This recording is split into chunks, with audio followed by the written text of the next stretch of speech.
नमस्कार दोस्तों, प्रोग्राम विशेष लेकर एक बार फिर हम आपके साथ हैं। दोस्तों, पूरी दुनिया में चर्चा हो रही है हेपेटाइटिस की, क्योंकि 28 जुलाई को पूरी दुनिया भर में वर्ल्ड हेपेटाइटिस डे मनाया जाता है। इस डे को मनाए जाने का मोटिव है लोगों को इस बीमारी के प्रति जागरूक करना और इससे बचाव के लिए प्रेरित करना। कहा जाता है हेपेटाइटिस एक ऐसा डिजीज है जो कई कारणों से होता है। इसकी कई टाइप्स होती हैं और सबका एजेंडा एक ही, लिवर में सूजन पैदा करना, लिवर में इन्फ्लेमेशन पैदा करना। लंबे समय तक अगर इसे ट्रीट नहीं किया जाता है तो कई तरह की बीमारियां जो हैं वो बन जाती हैं, चाहे हम बात करें सिरोसिस की या फिर लिवर कैंसर की। दोस्तों, इस अवेयरनेस डे पे आज हम ये समझने का प्रयास करेंगे कि आखिर हेपेटाइटिस क्या होता है, इसके क्या कारण होते हैं और इसका जो बचाव है वो कैसे किया जा सकता है। इस पर अधिक जानकारी हासिल करने के लिए आज हम अपने स्टूडियो में आमंत्रित किए हुए हैं डॉक्टर शशांक शर्मा जी को, जो कि कंसल्टेंट हैं गैस्ट्रोएंटरोलॉजी, गांधीनगर हॉस्पिटल जम्मू में। सर, आपका हमारे प्रोग्राम में स्वागत है। नमस्कार। सर, पूरी दुनिया में चर्चा बनी हुई है कि हेपेटाइटिस एक खतरनाक बीमारी है। आपसे हम ये समझना चाहेंगे कि हेपेटाइटिस क्या है, कितने टाइप का होता है, किन कारणों से होता है, और अगर बात की जाए तो इस डे को मनाए जाने का मोटिव क्या है। मैम, वर्ल्ड हेपेटाइटिस डे हर साल 28 जुलाई को मनाया जाता है। ये दिन जो है डॉक्टर ब्लूमबर्ग हमारे एक साइंटिस्ट थे, उनके जन्मदिन के उपलक्ष्य में मनाया जाता है। उन्होंने हेपेटाइटिस बी की खोज की थी और उसका जो ट्रीटमेंट है उसके लिए वैक्सीनेशन जो है उसकी खोज की थी। उनके जन्म दिवस वाले दिन हम ये वर्ल्ड हेपेटाइटिस डे प्रोग्राम मनाते हैं। इसका उद्देश्य होता है लोगों को जागरूक करना कि हेपेटाइटिस के बारे में, हेपेटाइटिस क्यों होता है, कैसे होता है, ताकि हम इसको जो है इस बीमारी से ग्रसित हैं। मगर ये एक साइलेंट किलर है। ऑलमोस्ट 90% लोगों को पता ही नहीं होता है कि उनको हेपेटाइटिस बी या सी है भी कि नहीं, क्योंकि इस बीमारी के लक्षण जो हैं बहुत देर बाद सामने आते हैं और जब तक लक्षण सामने आते हैं से होते हैं, पता नहीं चल पाता। और जब तक लक्षण सामने आते हैं तब तक डिजीज ऑलरेडी प्रोग्रेस कर गई होती है। जो भारत में इसकी प्रेवलेंस जो है ऑलमोस्ट 2 से 8% है, यानी 130 करोड़ आबादी में ऑलमोस्ट 3 से 4 करोड़ लोग इस बीमारी से ग्रसित हैं। और हेपेटाइटिस बेसिकली जो है ये 5 किस्म का होता है, हेपेटाइटिस ए से ई तक। हेपेटाइटिस मेनली जो है वो है लीवर की इन्फ्लेमेशन, यानी कि सूजन। लीवर की सूजन जो है कई कारणों से हो सकती है। मुख्यतः एक होता है वायरल कॉज, जो कि वायरस की वजह से हो सकता है, जो संक्रमित रोग हैं। दूसरा होता है नॉन वायरल कॉजेज, उसमें हमारे आते हैं जैसे शराब का सेवन, अल्कोहलिक या फिर कोई ड्रग्स लेते हैं जो कि लीवर से, हमारे जो लीवर है वो ड्रग्स को मेटाबोलाइज करता है, 500 किस्म के फंक्शन करता है। तो लीवर से जो ड्रग्स निकलते हैं उनकी वजह से ड्रग इंड्यूस लीवर इंजरी उसको बोलते हैं। तीसरा होता है मेटाबॉलिक कॉज, जो कि non alcoholic fatty liver disease बोलते हैं, जो कि आजकल बहुत ज्यादा प्रेवलेंट है। Almost 25% of the total world population जो है वो non alcoholic fatty liver disease, वो हमारे लाइफस्टाइल डिसऑर्डर के साथ लाइफस्टाइल डिसऑर्डर है, डायबिटीज है, हाइपरटेंशन है, डिसलिपिडीमिया है, उसकी वजह से होता है। सर, आपने कहा कि बहुत सारे काजेस हैं जो हेपेटाइटिस हो सकता है और हेपेटाइटिस बहुत टाइप के हैं, जैसे आपने कहा अल्कोहलिक, नॉन अल्कोहलिक जो है, स्टीटोहेपेटाइटिस की बात की। इनमें से अगर हम आज वायरल हेपेटाइटिस की बात करते हैं, सर आपने कहा ये 5 प्रकार के होते हैं, ए बी सी और डी ई तक। सर, ए और ई की अगर हम पहले बात कर लें थोड़ी सी, तो शायद ये दूषित खाने और गंदे पानी से होता है, तो क्या ये सेल्फ लिमिटिंग होता है या इसके कुछ लक्षण आते हैं? देखिए, वायरल हेपेटाइटिस को हम बेसिकली 2 टाइप्स में डिवाइड करते हैं फर्दर।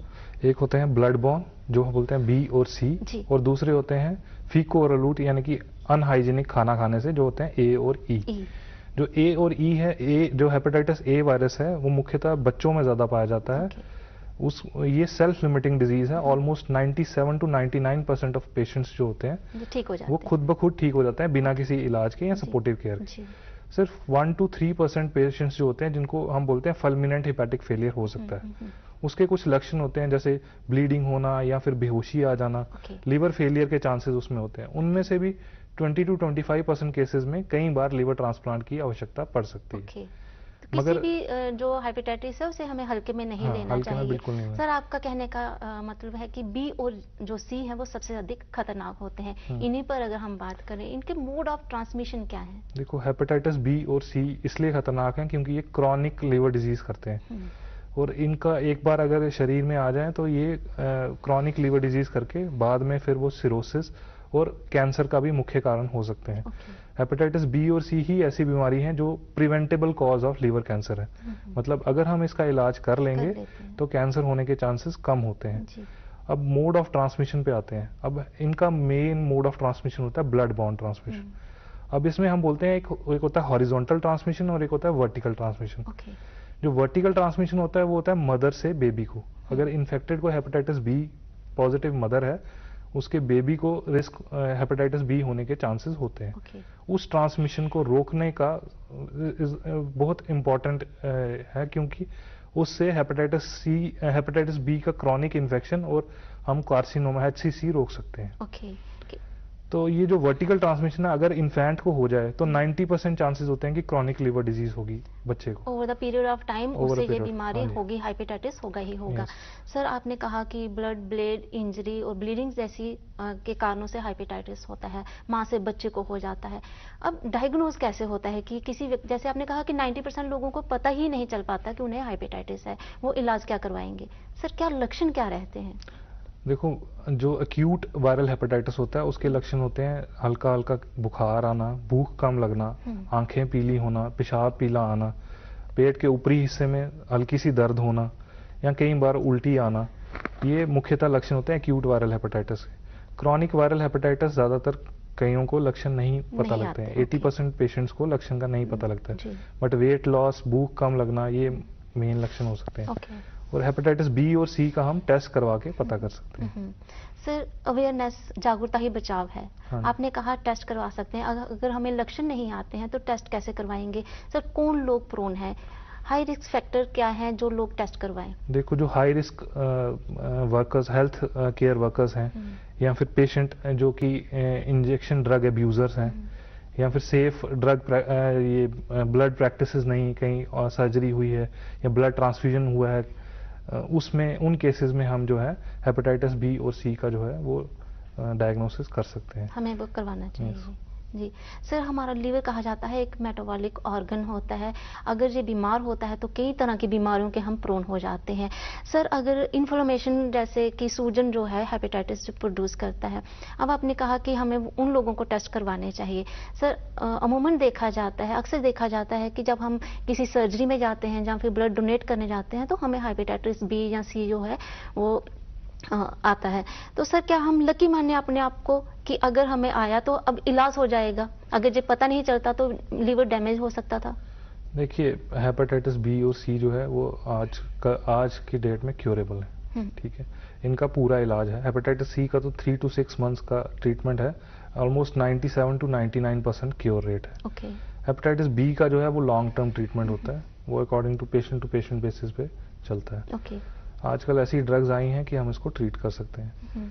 तो बेसिकली जो एम है हमारा वो है कि ऑलमोस्ट जितनी हमारी पॉपुलेशन है 80% हम डायग्नोसिस कर सकें। जो प्रेवलेंस है हेपेटाइटिस बी की, उसके अगर हम 80% लोगों को हम डायग्नोस कर सकेंगे तो हम एलिमिनेट कर पाएंगे हेपेटाइटिस बी को अपने देश से। तो हमारा ये national viral hepatitis control program हमने स्टार्ट किया है, 2018 से स्टार्ट हुआ है। ये भी वर्ल्ड हेपेटाइटिस डे वाले दिन ही स्टार्ट किया गया था। इसका उद्देश्य ये है कि 2030 तक हम हेपेटाइटिस बी और सी को इंडिया से एलिमिनेट करने की कोशिश करेंगे। जो वायरल हेपेटाइटिस है इनसे जड़ से खत्म किया जाए। और उसमें हमने ये मुख्यतः यही चीजें देखनी है कि हम वर्टिकल ट्रांसमिशन रोक सकें, माँ से बच्चे को होने वाली जो बीमारी है उसको रोक सकें। उसमें हेपेटाइटिस बी पॉजिटिव अगर मदर है तो बच्चे को जो है एट बर्थ जो है इम्यूनाइजेशन देनी है और साथ में इम्यूनोग्लोबुलिन के इंजेक्शंस लगाने हैं। उससे बच्चे को प्रिवेंशन हो सकती है। हेपेटाइटिस सी में हम जो हाई रिस्क पॉपुलेशन होती है, जैसे इंजेक्शन ड्रग एब्यूजर हैं, डायलिसिस पेशेंट्स हैं या कोई ब्लड ट्रांसफ्यूजन के लिए हैं, तो उनको हम स्क्रीन कर सकते हैं ताकि हम इसको प्रिवेंट कर सकें। मेजर जो है इस बीमारी का जो रोल होता है, prevention is major, because if we can prevent hepatitis तो हम उसको जल्दी से रोक सकते हैं फैलने से। बहुत सारे नेशनल प्रोग्राम्स जैसे आपने कहा कि बने हुए हैं कि ताकि इसको देश से जड़ से खत्म किया जा सके हेपेटाइटिस को। सर, ट्रीटमेंट मोडेलिटी की अगर बात की जाए, एक व्यक्ति पॉजिटिव आ गया, बी पॉजिटिव की अगर मैं पहले बात कर लूँ तो ट्रीटमेंट मोडेलिटी क्या रहती है सर उसके लिए? देखिए, हेपेटाइटिस बी के जो पेशेंट है उसके हम फर्दर टेस्ट करते हैं, लीवर फंक्शन टेस्ट है, अल्ट्रासाउंड है कि नुकसान कितना हुआ है। हाँ जी, लीवर को कितना नुकसान हो चुका है, और वायरल लोड की टेस्टिंग करते हैं, कितना वायरस जो है वो अफेक्टेड है। फिर अकॉर्डिंगली ट्रीटमेंट गाइडलाइंस हैं, उसके अकॉर्डिंगली ट्रीटमेंट स्टार्ट किया जाता है। ये ट्रीटमेंट जो है गवर्नमेंट हॉस्पिटल्स में ट्रीटमेंट भी और डायग्नोसिस भी free of cost available. Gandhinagar hospital से आप अगर किसी व्यक्ति को कोई शंका है तो वहाँ पे वो करवा सकता है। सर, एक्सपोजर की अगर शंका जैसे किसी को होती है कि हाँ मैं एक्सपोजर में आया था, किसी भी कारण हो सकता है, तो sir window period, incubation period क्या रहता है, कब उसे टेस्ट करवाना चाहिए? बेसिकली 3 to 6 मंथ्स का इंक्यूबेशन पीरियड होता है, बट अगर किसी को नीडल स्टिक इंजरी हो गई है, मतलब इंजेक्शन से इंजरी हो गई है, किसी को लग रहा है हेल्थ केयर वर्कर को वो एक्सपोज्ड है, तो उसके लिए बेसिक पूरी प्रॉपर गाइडलाइंस अवेलेबल हैं। उसके लिए हम पहले पेशेंट का टेस्ट करते हैं कि उसका इम्यूनाइजेशन प्रॉपर है या नहीं। अगर वो इम्यूनाइज्ड है तो हेपेटाइटिस बी होने के चांसेस बहुत कम होते हैं। अगर इम्यूनाइज नहीं है तो फिर फर्दर हम उसको इम्यूनोग्लोबुलिन्स वगैरह देते हैं ताकि उसको हम हेपेटाइटिस बी से बचा सकें। और सी के लिए हमारे पास प्रॉपर ट्रीटमेंट है, 3 मंथ्स का ट्रीटमेंट है, और उसमें पूरा क्योर है, टोटल क्योर। पॉजिटिव आने वाले सभी व्यक्तियों का क्या इलाज जरूरी होता है? हाँ जी, हेपेटाइटिस सी को जितने भी व्यक्ति पॉजिटिव आते हैं उन सब का ट्रीटमेंट जो है वो जरूरी होता है, और ट्रीटमेंट ही इसका जो है प्रॉपर क्योर है। हेपेटाइटिस बी के लिए हमारे पास prevention is better than cure, तो प्रिवेंशन के लिए हमारे पास वैक्सीनेशन है। तो हेपेटाइटिस बी हम वैक्सीनेशन से प्रिवेंट कर सकते हैं। अगर कोई भी क्या सभी सर बच्चों को आजकल पैदा होते ही 3 डोज लग जाती हैं हेपेटाइटिस बी की अगर बात की जाए, जो अडल्ट्स हैं वो पॉपुलेशन जिन्होंने वैक्सीन नहीं करवाया है, सर उन्हें भी लगवानी चाहिए? हाँ जी, सबको हेपेटाइटिस बी की वैक्सीनेशन लगवानी चाहिए। इसकी 3 डोजेज होती हैं, 0, 1 और 6 मंथ्स। ये डोज जरूर लगवानी चाहिए। और बच्चों को तो आजकल इंडियन एसोसिएशन ऑफ पीडियाट्रिक्स ने उसमें अपने इम्यूनाइजेशन प्रोग्राम में इसको रखा मैंडेटरी किया हुआ है, तो मैंडेटरी है, सबको लगते हैं। ओके सर, जब पॉजिटिव आ जाता है व्यक्ति, जैसे कि आपने कहा कोई व्यक्ति बी पॉजिटिव आ जाता है, पहले तो उसे वैक्सीन दी जाएगी कि ताकि उसका जो वायरस है वो सप्रेस हो जाए, वो आगे बीमारी जो इन्फेक्शन है वो बीमारी ना बने। सर इससे प्रोटेक्शन होती है? देखिए, वैक्सीनेशन जो है वो ऑलमोस्ट 90%, 97 to 98% जो है प्रिवेंट करता है हेपेटाइटिस बी को। तो देयरफॉर वैक्सीनेशन तो मैंडेटरी है, वो सबको लगवानी चाहिए। अगर किसी को हेपेटाइटिस बी हो गया है तो उसके फैमिली मेंबर्स को सबसे पहले स्क्रीन करना चाहिए कि उनमें से कोई पॉजिटिव और तो नहीं है। तो फैमिली मेंबर्स सबको जो वैक्सीनेटेड नहीं है सबको वैक्सीनेशन करवानी चाहिए, बिकॉज हेपेटाइटिस बी जो है उसका प्रिवेंशन जो है वो मेन उसका जो ट्रीटमेंट मोडालिटी है। हेपेटाइटिस सी का हमारे पास पूरा क्योर है, बट हेपेटाइटिस बी में कई बार हमें लाइफ लॉन्ग ट्रीटमेंट देना पड़ता है। जी सर, जैसे कि 2001 के बाद कहा जाता है अब जो भी कोई ब्लड ट्रांसफ्यूजन होता है जहाँ सर्जरी होती है तो उसका पहले टेस्ट वगैरह स्क्रीनिंग हो जाती है। उससे पहले कभी किसी को एक्सपोजर हुआ हो, चाहे ब्लड ट्रांसफ्यूजन हुआ हो जहाँ फिर सर्जरी हुई, तो उन लोगों को भी जरूर लगवाना चाहिए? हाँ जी, बिल्कुल जी, उनको स्क्रीनिंग करानी चाहिए हेपेटाइटिस बी और सी की। और उसके बड़ा इजी फार्मूला है कि अगर 2001 से पहले की अगर किसी की सर्जरी हुई है तो उनको स्क्रीनिंग करनी चाहिए हेपेटाइटिस बी और सी के लिए जी। अगर वो पॉजिटिव निकलते हैं तो उनको अपने पास के सेंटर में जाके, हेल्थ सेंटर में जाके जी। इसका पूरा इलाज करवाना चाहिए जी।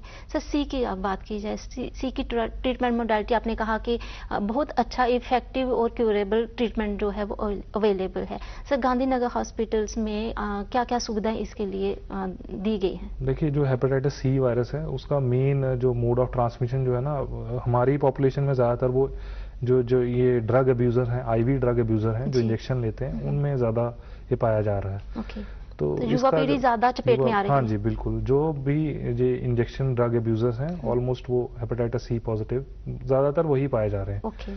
और दूसरा इसका मेजर कारण है, जैसे हम शेव कराने जाते हैं तो ब्लेड अगर हम सेम यूज कर रहे हैं, या फिर ये ब्लड ट्रांसफ्यूजन वगैरह।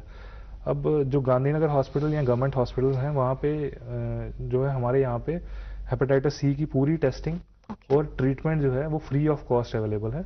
टेस्टिंग भी यहाँ पे हमारी लैब में होती है, वायरल लोड भी हम टेस्ट कर रहे हैं, और उसके बाद ट्रीटमेंट भी जो 3 मंथ्स का ट्रीटमेंट कोर्स है वो हम फ्री ऑफ कॉस्ट अवेलेबल कराते हैं। जी सर, क्या जब बी और सी जो पॉजिटिव होकर लोग आपके पास आते हैं, क्या इनकी स्टेजेस होती है, इनकी ग्रेडिंग होती है, और कौन सी स्टेज जो है वो लीवर को डैमेज करती है?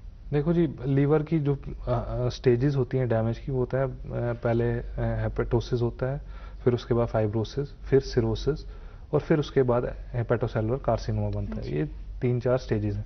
अब इसमें जब भी हमारे पास पेशेंट आता है तो हम कुछ टेस्ट कराते हैं, जैसे अल्ट्रासाउंड हो गया, लीवर फंक्शन टेस्ट हो गए, उससे हम असेस करते हैं कि पेशेंट को कॉम्प्लिकेशंस हैं या नहीं, लीवर इंजरी कितनी कौन सी स्टेज में है, और उसको कब ट्रीटमेंट स्टार्ट करना है। सर जैसे कि बी की अगर बात की जाए तो कहा जाता है कुछ ऐसी जेनेटिक डिस्पोजिशन हम सब में होती है, पर वो डेवलप तभी होती है जब उन्हें फेवरेबल कोई इन्वायरमेंट मिलता है। तो जिन लोगों की फैमिली हिस्ट्री रही हो, जिन लोगों को शंका हो, उन्हें क्या प्रिकॉशन लेने चाहिए? डे टू डे लाइफ की अगर बात की जाए, इसमें डाइट का कितना रोल है और लाइफस्टाइल का कितना रोल है? देखो, हेपेटाइटिस बी जो है वो उसका भी मेजर जो है ब्लड बॉर्न ट्रांसमिशन ही है।